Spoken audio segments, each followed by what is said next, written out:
نحمده ونستعينه ونستغفره ونعوذ بالله من شرور أنفسنا ومن سيئات أعمالنا من يهده الله فلا مضل له ومن يضلل فلا هادي له أشهد أن لا إله إلا الله وحده لا شريك له وأشهد أن محمدا عبده ورسوله يا أيها الذين آمنوا اتقوا الله حق تقاته ولا تموتن إلا وأنتم مسلمون يا أيها الناس اتقوا ربكم الذي خلقكم من نفس واحدة وخلق منها زوجها وبث منهما رجالا كثيرا ونساء واتقوا الله الذي تساءلون به والأرحام إن الله كان عليكم رقيبا يا أيها الذين آمنوا اتقوا الله وقولوا قولا سديدا يصلح لكم أعمالكم ويغفر لكم ذنوبكم ومن يطع الله ورسوله فقد فاز فوزا عظيما أما بعد فإن أصدق الحديث كتاب الله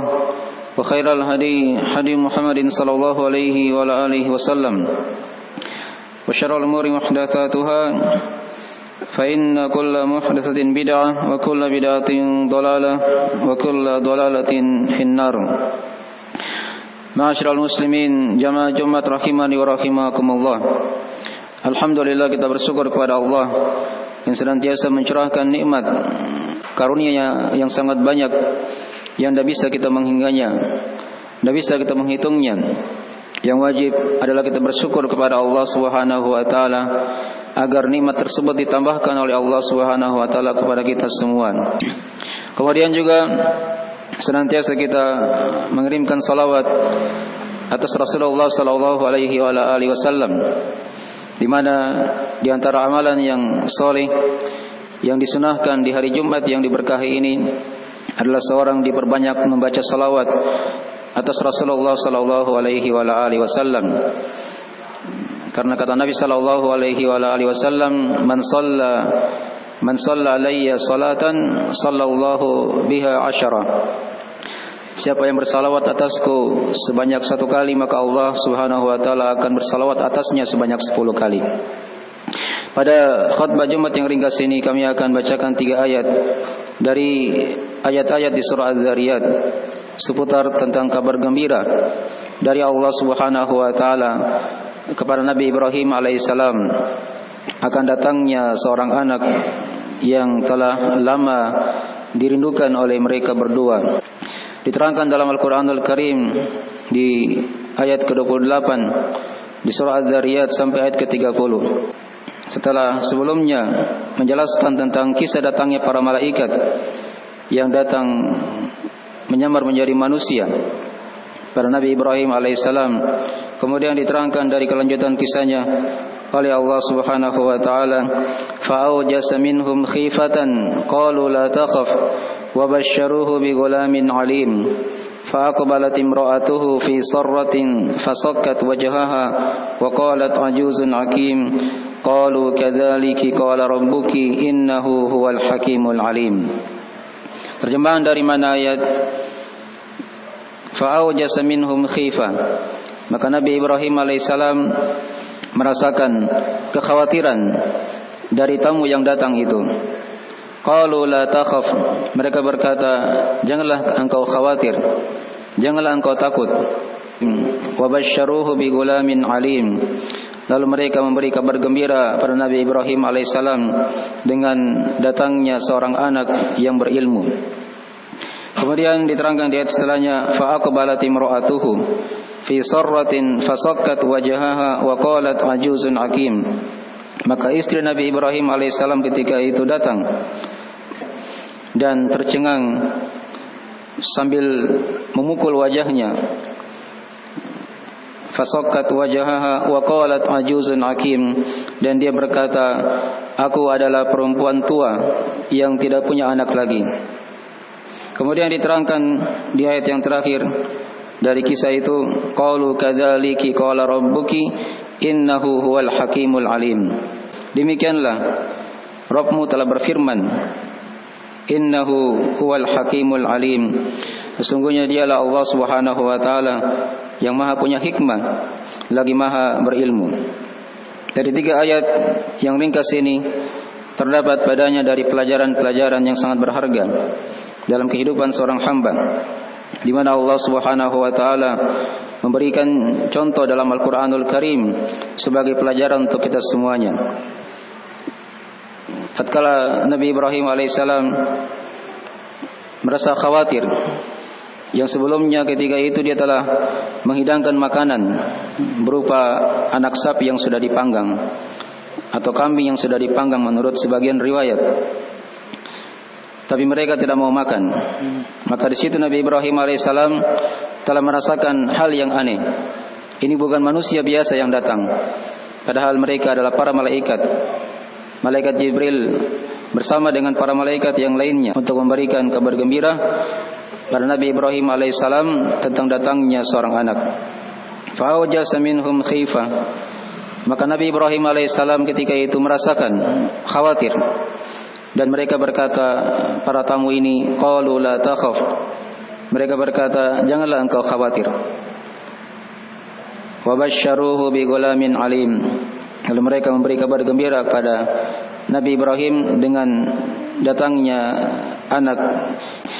Anak di sini yang diterangkan adalah anak yang bernama, atau anak dari Nabi Ibrahim alaihissalam yang bernama Ishak. Karena ini dari keluarga Nabi Ibrahim, dari istri yang pertamanya yaitu Sarah. Dan Ishak disifatkan dengan bigulamin alim, dengan anak muda yang mempunyai ilmu. Maksudnya ketika itu nanti dia akan dewasa dan dia mempunyai ilmu yang diberikan oleh Allah Subhanahu wa taala dari ilmu-ilmu agama Allah, yang nantinya beliau akan menjadi seorang nabi juga. Dikisahkan dalam sebagian riwayat bahwasanya umur istri Nabi Ibrahim ketika itu sudah berumur 99 tahun. Sedangkan Nabi Ibrahim alaihissalam sudah berumur 100 tahun. Sudah berumur 100 tahun. Dalam keadaan mereka belum mempunyai anak. Maka datanglah para malaikat memberikan kabar gembira dengan datangnya seorang anak. Maka dikatakan di ayat setelahnya, fa'aqbalat imra'atuhu. Ketika istrinya mendengarkan akan kabar gembira tersebut, maka dia langsung datang dan tercengang, ya, sambil memukul wajahnya. Fasaqat wajhaha wa qalat ajuzun akim. Dan dia berkata, aku ini adalah perempuan tua yang mandul, yang tidak mempunyai anak. Kemudian dikatakan, atau ayat ini mirip dengan ayat yang lainnya. Tatkala dia mendengarkan dari ucapan para malaikat, maka dia berkata, qalat ya wailata a'alidu wa ana ajuzun wa hadha ba'li shaykha inna hadha la syai'un ajib. Qalu ata'jabina min amrillah rahmatullahi wa barakatuhu alaikum ahlal bait innahu hamidum majid. Qalat ya wailata, ya, apakah duhai seandainya, a'alidu wa ana ajuzun wa hadha ba'li syaikha, aku melahirkan sedangkan aku dalam keadaan tua dan ini suamiku dalam keadaan tua juga. Wa hadha ba'li syaikha inna hadha la syai'un ajib. Ini merupakan perkara yang menakjubkan, perkara yang tidak masuk di akal. Ya, maka dijawab oleh para malaikat ketika itu, qalu ata'jabina min amrillah. Apakah kamu merasa takjub dengan perkara Allah Subhanahu wa taala?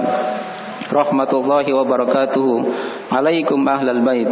Rahmat Allah dan keberkahannya atas kalian wahai penduduk, wahai penghuni rumah. Innahu hamidun majid. Sesungguhnya Allah Subhanahu wa taala Maha terpuji, Maha terpuji lagi Maha mulia. Maka ini dari ayat yang mirip dengan ayat tadi itu di surah Hud. Hanya di sini diringkas lafaznya oleh Allah Subhanahu wa taala. Fa aqbalat imra'atuhu fi sarratin fasakkat wajhaha. Dia datang dalam keadaan memukul wajahnya.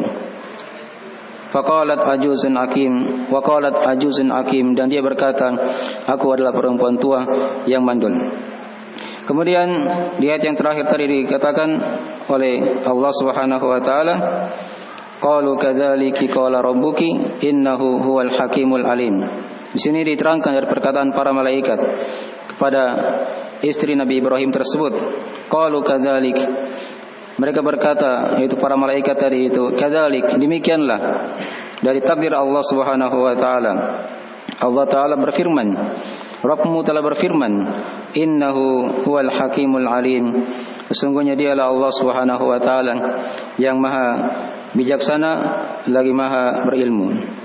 Dari 3 ayat yang telah kita bacakan ini terdapat padanya dari pelajaran-pelajaran yang sangat berharga dalam kehidupan kita. Di antara pelajaran yang berharga yang kita ambil dari ayat ini, penjelasan Nabi Ibrahim alaihissalam, dia merupakan manusia biasa juga, sama dengan yang lainnya. Hanya beliau diberikan kelebihan oleh Allah Subhanahu wa taala dengan kenabian dan kerasulan. Beliau juga merasa khawatir tatkala ada hal-hal yang aneh yang terlihat di mata beliau. Apa diterangkan di ayat yang lainnya, di mana Allah telah berfirman, falamma ra'a aydiyahum la tasilu ilaihi nakirahum fa'awjasa minhum khifa. Tatkala Nabi Ibrahim alaihissalam melihat tangan-tangan mereka tidak menyentuh kepada makanan tersebut, maka muncullah kekhawatiran dalam diri Nabi Ibrahim alaihissalam. Menunjukkan beliau adalah manusia biasa, sama dengan yang lainnya, hanya beliau diberikan kelebihan oleh Allah Subhanahu wa taala dengan kenabian dan kerasulan. Kemudian dari sini juga diterangkan kepada kita pelajaran dari pembagian rasa takut. Ada rasa takut yang sifatnya tabiat. Tatkala seorang dia khawatir pada hal-hal yang kemungkinan besarnya bisa membahayakan dia. Ini merupakan rasa takut yang tidak ada masalah. Tapi ada rasa takut yang lainnya, dia merupakan rasa takut yang sifatnya ibadah.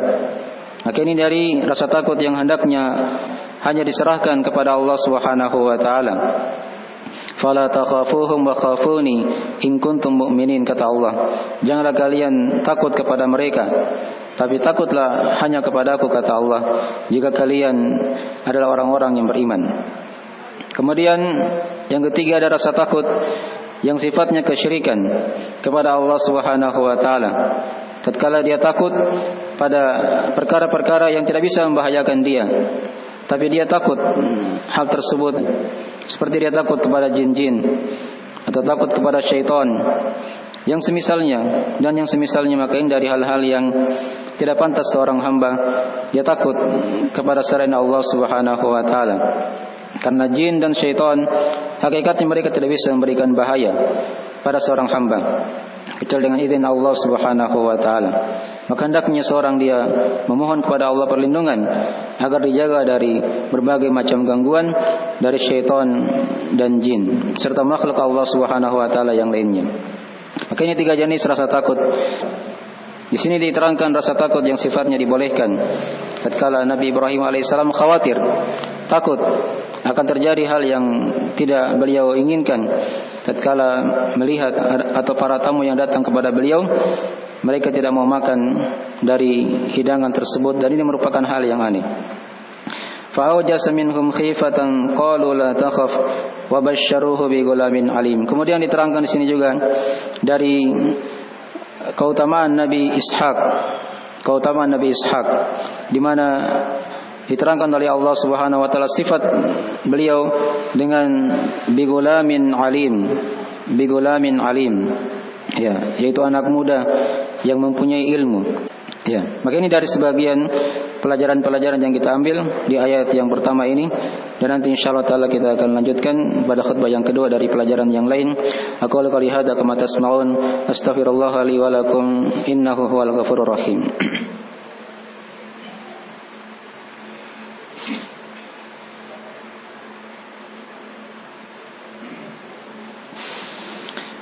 Innal hamdalillah nahmaduhu wa nasta'inu wa nastaghfiruhu wa natubu ilaih.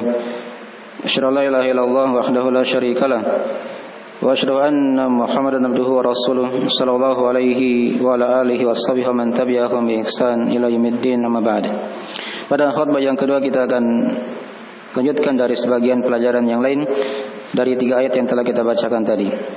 Di ayat ini juga diterangkan kepada kita dari kebiasaan para wanita di masa itu, di mana mereka ketika mendengarkan hal yang menakjubkan, hal yang mengherankan, maka mereka langsung berteriak dan memukul wajah-wajah mereka.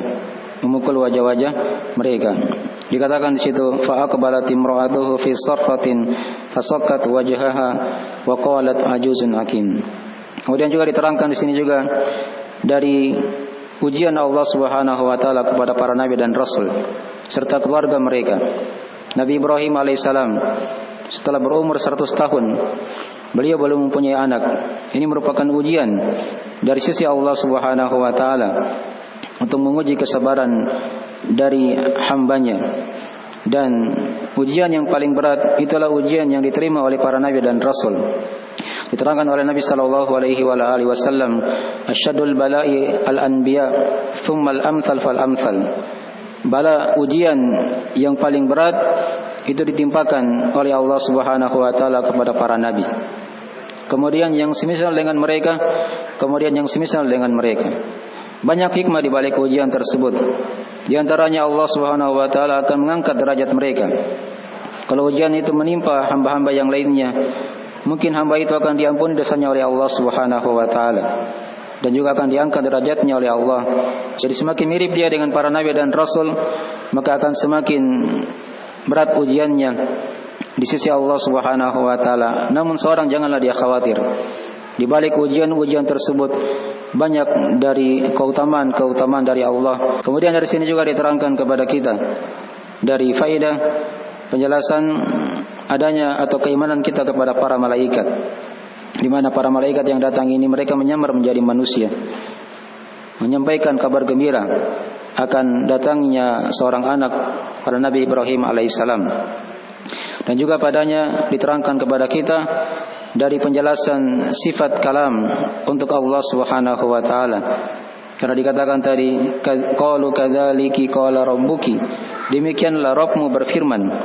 Jadi Allah Subhanahu wa taala berfirman, Maha berbicara kepada hamba-hambanya. Dan juga padanya ada penetapan nama Rabb untuk Allah Subhanahu wa taala. Dan Rabb artinya yang mencipta, yang Maha mengatur, yang Maha menguasai. Dan dialah Allah Subhanahu wa taala yang Maha disembah semata. Kemudian dari sini juga diterangkan kepada kita penetapan dari dua nama Allah Subhanahu wa taala. Innahu huwal hakimul alim. Dialah Allah Subhanahu wa taala yang Maha bijaksana, lagi Maha berilmu.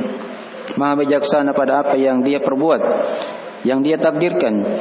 Dan juga padanya ada nama Al-Alim yang Maha berilmu, karena Allah Subhanahu wa taala Maha mengetahui dari keadaan hamba-hambanya. Ada hikmah di balik dari takdir Allah Subhanahu wa taala. Dan juga padanya ada penetapan iman kita kepada takdir yang hendaknya kita mengimaninya. Makanya dari sebagian pelajaran-pelajaran yang bisa disimpulkan dari ayat-ayat yang telah kita baca. Innallaha wa malaikatahu yusholluna 'alan nabi ya ayyuhalladzina amanu shallu 'alaihi wa sallimu taslima. Allahumma salli wa sallim ala abdika wa rasulika wa nabiyyika Muhammad wa man sara bi nahjihi minas sahabati wal khulafa'ir rasyidin wa man tabi'ahum bi ihsan ila yaumiddin. Allahumma ighfir lana dhunubana dikkaha wa ajillaha wa awwalaha wa akhiraha wa alaniyataha wa sirraha ya arhamar rahimin. Allahumma arinal haqqa haqqan warzuqna ittiba'ah wa arinal batila batila warzuqna tinabah. Allahumma aminna fi awtanina wa aslih haimatana wa walata umurina waj'al hadzal balada baladan amina mutma'inna wa sa'ira biladil muslimin. Allahumma ya muqallibal qulub tsabbit qulubana ala dinik wa ta'atik. Allahumma inna nas'aluka ilman nafi'a wa rizqan thayyiba wa amalan mutaqabbala. Allahumma la tuzigh qulubana ba'da idh hadaitana wa hab lana min ladunka rahmah innaka antal wahhab. Allahumma taqabbal minna innaka antas samiul alim wa tub alaina innaka antat tawwabur rahim. Allahumma hab lana min azwajina wa dhurriyyatina qurrata a'yun waj'alna lil muttaqina imama. Rabbana atina fid dunya hasanah wa fil akhirati hasanah wa qina adzaban nar. Ibadallah, innallaha ya'muru bil adli wal ihsan wa ita'i dzil qurba wa yanha 'anil fahsya'i wal munkari wal baghi ya'idukum la'allakum tadhakkarun. Fadhkurullaha al-'azim al-jalil yadhkurkum washkuruhu 'ala ni'amihi yazidukum wa la dzikrullahi akbar wallahu ya'lamu ma tasna'un. Aqimis shalah.